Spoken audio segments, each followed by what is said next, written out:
Hello and welcome to the No One Asked You podcast. This series, I am once again joined by my wonderful co-host, that darn Kitty. Dorkus and I are sharing our experience reading Words of Radiance for the first time. Each episode, we will discuss the chapter and share our experience along the way. This is Storming the Archives, Words of Radiance, and today we discuss Chapter 3. Chapter 3! So much to say, but first, the epigraph. Mm-hmm. But first, we get some artwork. Mm-hmm. The Xanthid. A very beautiful eye. Yep. Mm-hmm. Peering into such wisdom, such age. We get the fish around it. We get the ship in the bottom right corner. Good old artwork. Thank you, Shalon. Yes, quite. Okay, now second, the epigraph. Soldiers reported being watched from afar by an unnerving number of Parshendi scouts. Then we noticed a new pattern of their penetrating close to the camps in the night and then quickly retreating. I can only surmise that our enemies were even then preparing their stratagem to end this war. From the personal journal of Novani Kolin, Yesases 1174. Great! More of this foreboding of what these Parshendi are going to be doing. Yep. So we've got hit and run tactics. It sounds like guerrilla warfare type stuff. Mm-hmm. Preparing their stratagem to end this war. It sounds like they're preparing to end it in their favor. Right? Mm-hmm. Oh, yeah. Meaning it sounds like the Parshendi could be winning. Now, I think we both theorized that the Parshendi were hiding their power levels in the first book, right? Yeah. So, yeah, danger ahead. Yeah, now they've done it. So something's going to happen. Yeah. We get a pretty short chapter this week. The briefest of summaries would be something along the lines of Shalon is studying, she sees the symbol thing, and so she draws it. It turns out to be a spren. She has a conversation, which is somewhat enlightening and frustrating for her, with Yasna, and then she's tasked with writing down her experience with the spren. Quick and easy summary. Yeah. We'll, of course, go into more detail. First things first, though, I want to say I was laughing really, really hard on my very first read-through of this with Shalon's dismay at having such an imbecilic spren. Yeah, well, I think it's got to do with her and her connection with it. Well, I mean, my mind goes to the first book and how Syl had a journey toward remembering things. So I think it's going to be something similar here. Yeah. This spren it can't really get through at this point. So that's what I think about it. But she doesn't know. She doesn't have the knowledge of Syl's development. Yeah.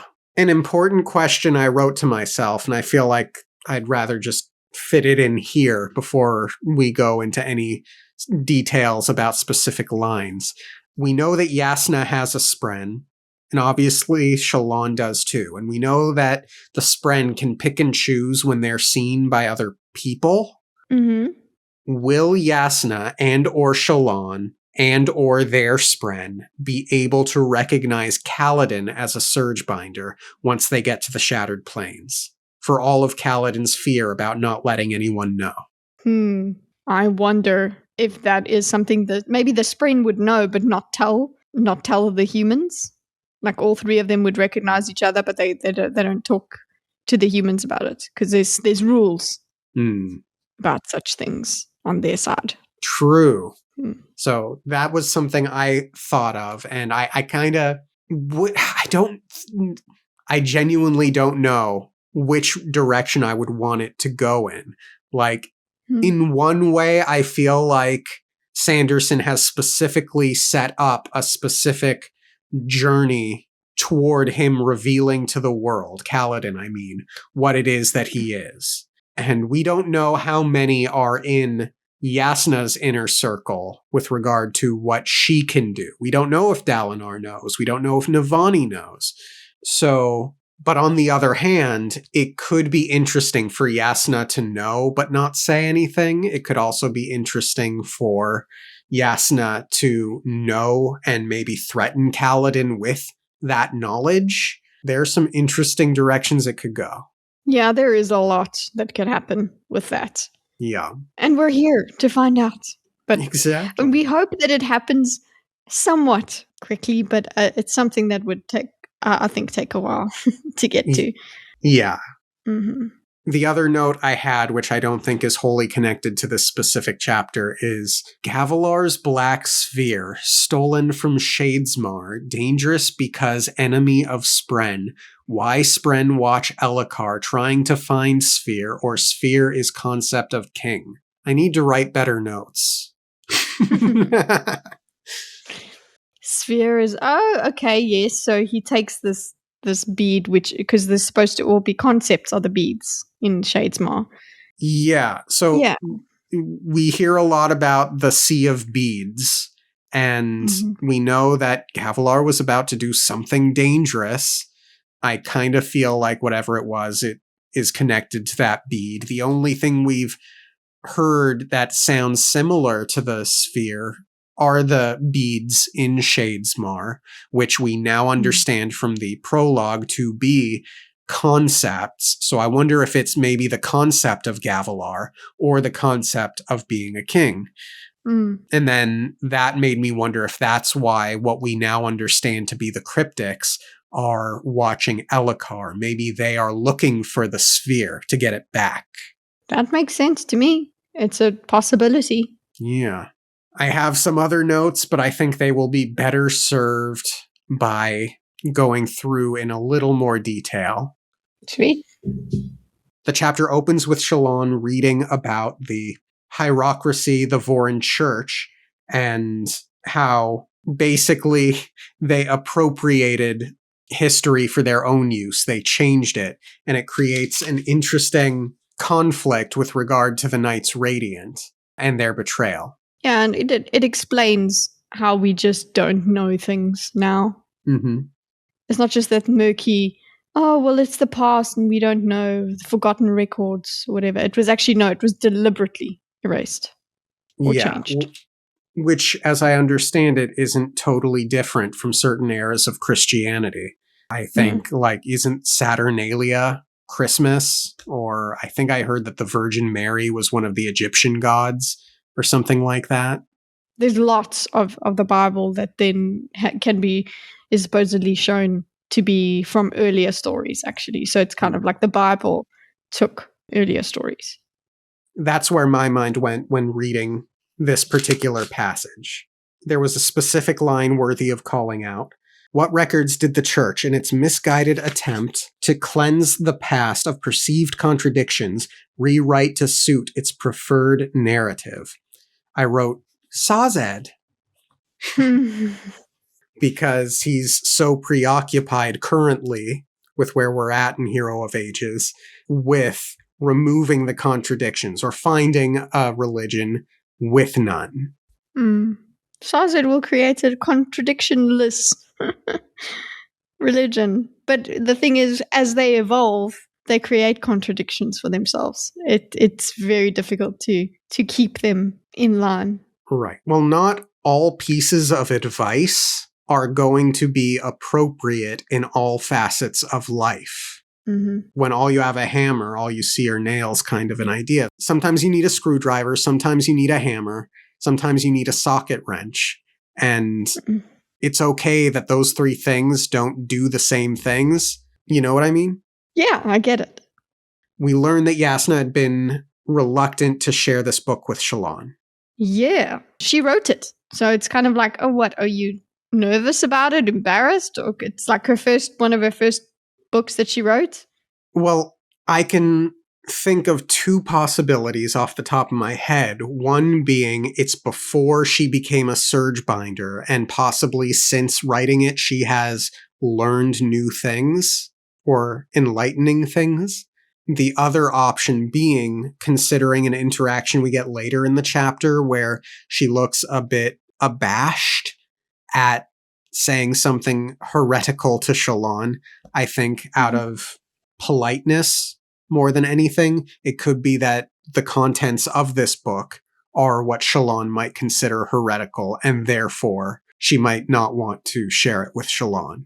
That makes a lot more sense than just, oh, I wrote it and I'm not feeling great. Yeah. The pattern reappears. Yeah. It has continued to do so, and Yasna is refusing to say anything about it, just saying it's likely harmless.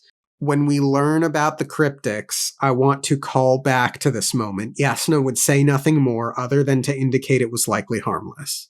Shalon does a trick. She looks up at pretending to look away from the thing or close to it, but not quite at it. And then she manages to very quickly get a look at it, take a mental picture, and then starts drawing it. She got him.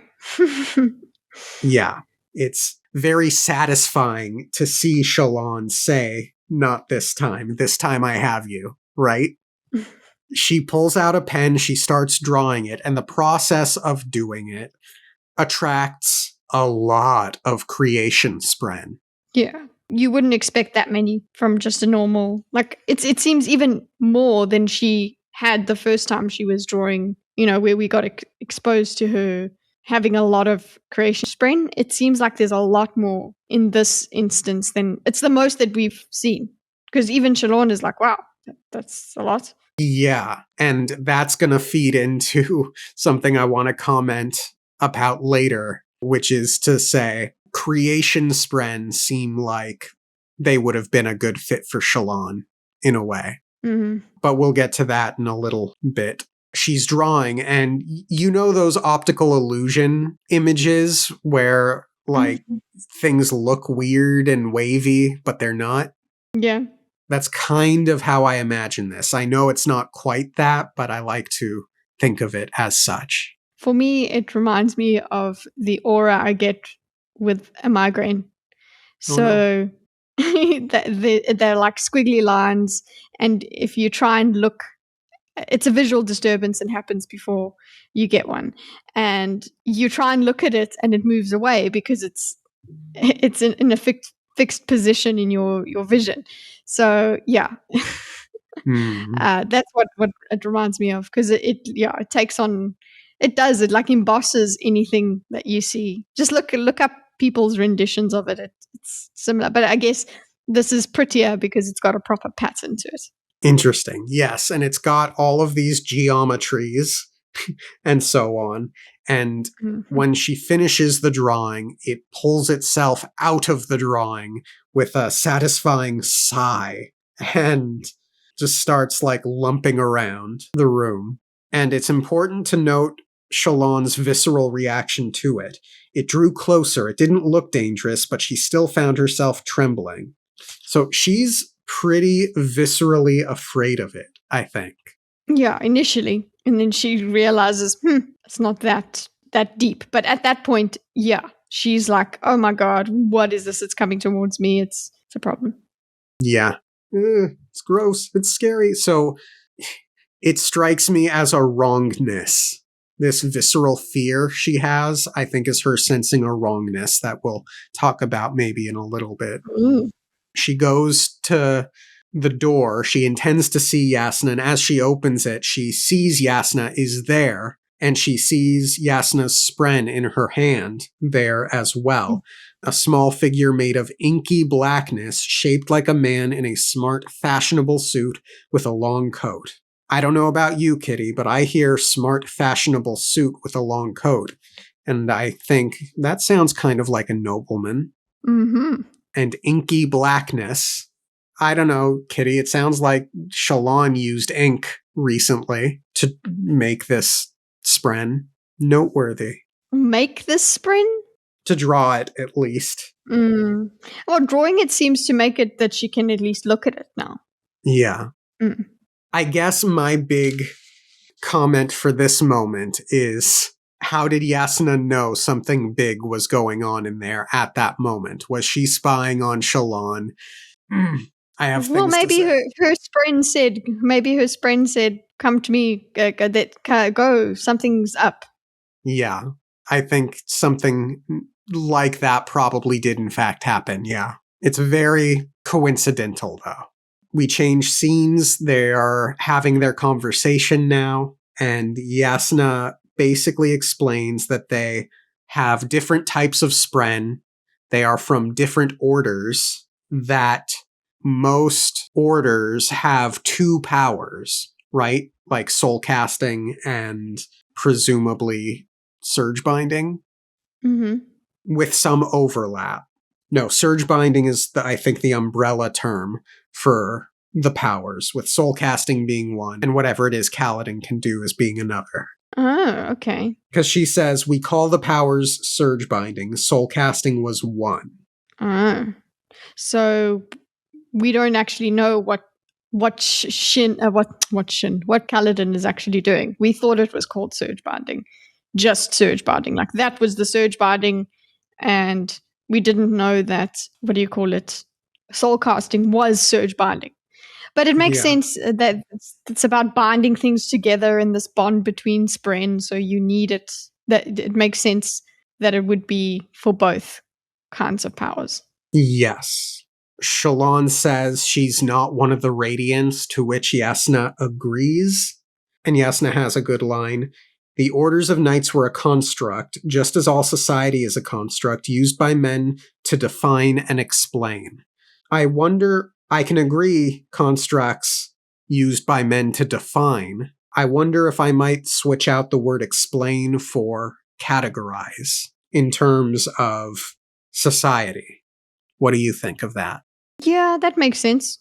Categorizing but categorizing is part of explaining things, making sense of things. So I think they work together. They're not completely in opposition. I mean, it's certainly a very Yasna thing to say. Society is constructed to explain things, which, it's like it's to learn things, to explain how things work. It's a very Yasna belief. Mm. But I feel like categorize is a really big element in this philosophy that should be included, personally. Mm-hmm. She goes on to explain how, not everyone who uses a weapon is a soldier, but it can be a hallmark of soldiers to use a weapon. Mm-hmm. Shallan is surprised to learn that she has the powers of a Radiant because she's a woman.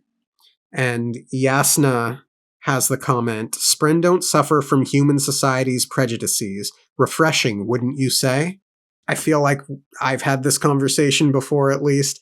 I get a bit eye-rolly. But I get the sense that this is going to be...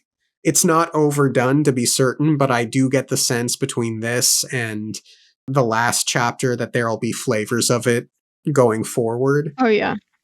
It's just... First off, you don't know much about Spren society yet, Yasna. They probably have their own sets of prejudices. It sounds like there's discord between Honor Spren and Lie Spren. But also, it's always just so... Go on. No, continue, go. It's always just so weird to me when it's Schrodinger's prejudices, where you set up a world in which, say, the gender dynamics are very specific, but you have women in positions of authority, but they are also simultaneously oppressed at the same time. It's not wholly what Sanderson has done in this book. That complaint is more of a writ large modern media critique, but insofar as it pertains to Sanderson in this book specifically, it's like women in this world, in your culture, can read and do the sciences. Men don't do that. So it's like, are you really going to come at me because you can't be soldiers? Yeah. And you're calling it a prejudice when, I don't know, there's a physical element to that as well. There's reality, not just a view. Yeah. And we have that thing that it blows my mind. I think about it every now and then. Just the implications of the woman having these conversations essentially in the commentary that they don't speak to men. They don't read out to men. The fact that they're the ones that are writing and doing reading and everything in their society, they have a lot of power. Yeah. So This is like wah wah. In the eye roll, absolutely comes into it. Yeah, and it even goes back to my complaint, I think, about the bookkeeper in book 1, where it's like, is he really going to condescend to her in a world where women read? Like, is it that unusual for a woman to want a philosophy book? Mm. Yeah, exactly. That's what they're reading for. Nobody else is reading that. But I think it's because she's a young person, I suppose. Sure. We want to try and headcanon our way out of it. Sure. And look, it is, I think, a very masculine thing to want to be willing to fight and die for your country. So it's not. Dorkus. What? Shalon seems disappointed. Yeah, well, there's definitely that idea. Yes, and I'll comment on that in just a moment. High modern world where guns are the great equalizer. I think it's a wonderful thing for equal opportunity in the army, etc. And I suppose in this world, shard blades and shard plate would be that great equalizer. Surge binding, soul casting are another one of those equalizers, but for the moment, those are going to be exceptions, not rules. Yeah, exactly. Yeah. So am I making a bigger deal out of this than is necessary? Probably, but it's also it's just my part of the commentary. It's my reaction to lines like these. It's not Sanderson's fault that we're oversaturated with stories that talk about this specific issue. In my view. Yeah. Well, I'm in agreement. Yay.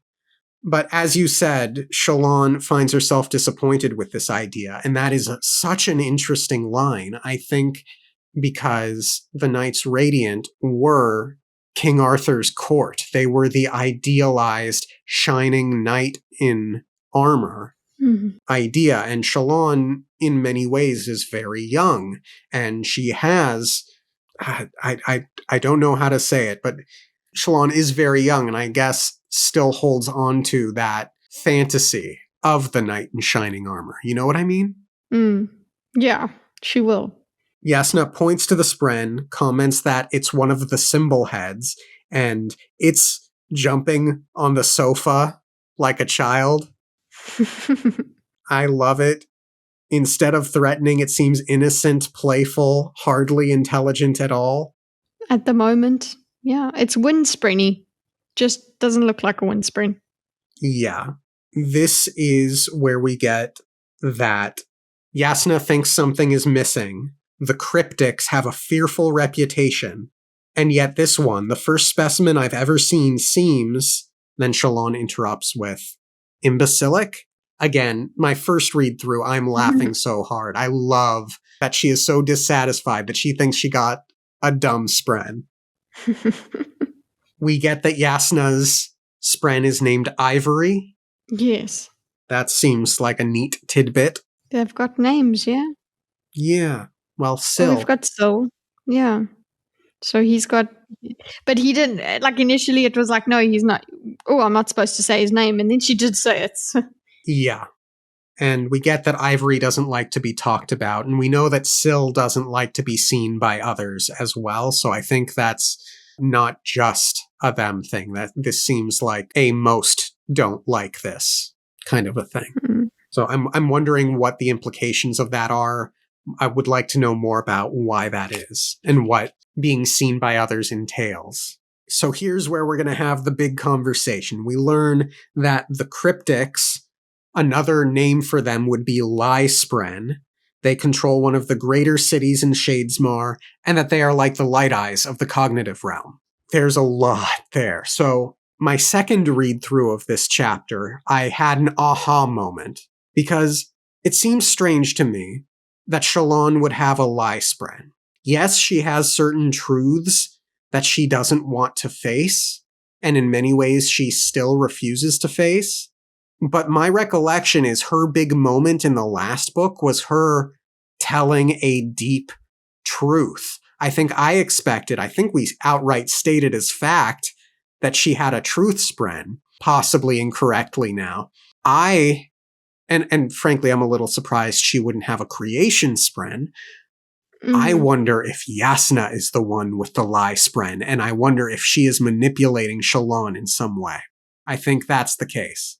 Maybe her spren is lying to her. Or that. Or she doesn't have to be lying to Shalon.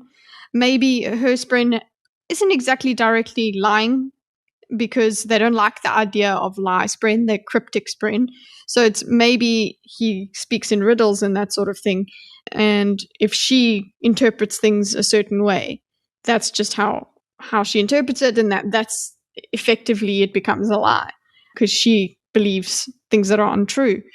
So I'm not, because I still trust. Yes, no, I don't. I don't expect her to be lying to Shalon or manipulating her in a harmful way.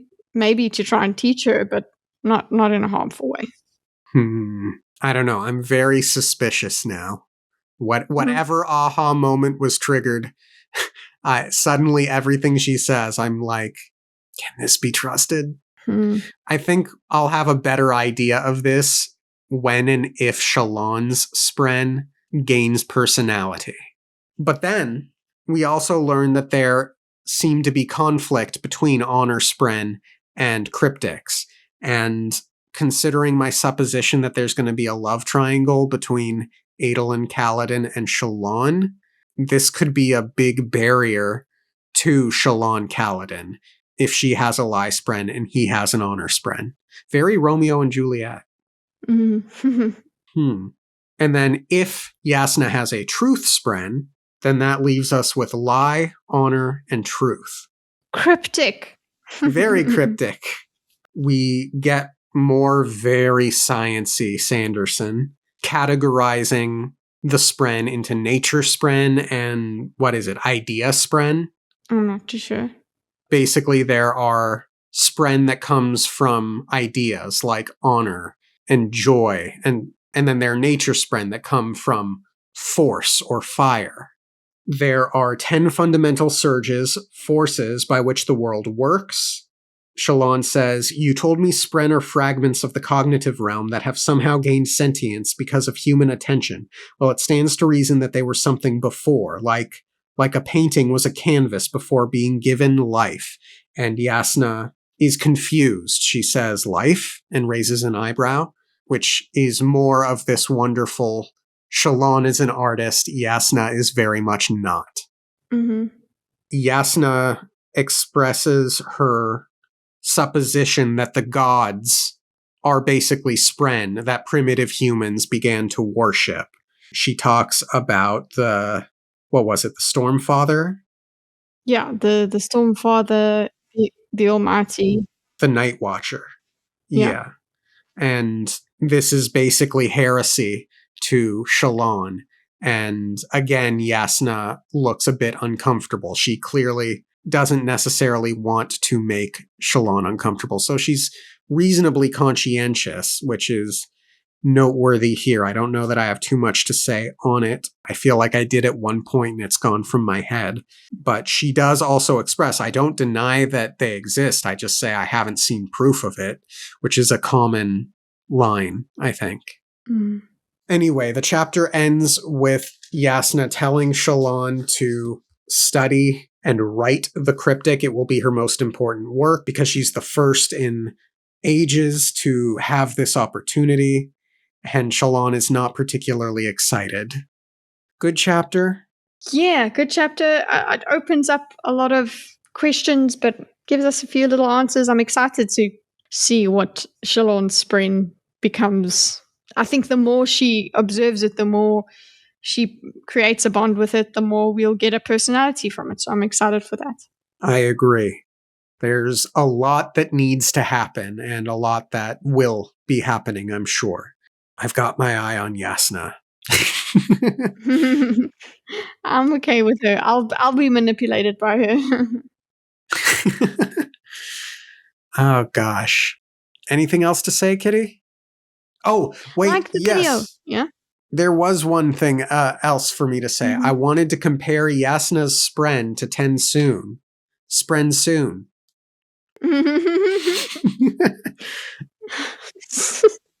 That's pretty good. Thank you. Yasna talks about how what Ivory did was something of a betrayal of his people in a way. So I felt there was some comparison to be made between Ivory and Tensoon, was the thought. That makes sense. Yeah. So I'll be looking for echoes of Tensoon's story here, is what I will use that for. Now, anything else to say, Kitty? Like the video! If you like, thank you all for tuning in. Have a great rest of your week. Subscribe to that Don Kita if you get a chance, because she's got a great channel. Subscribe to this channel, because you already know it's great. It would be greatly appreciated, and we'll see you next time. Okay, thanks, bye. Okay, thanks, bye.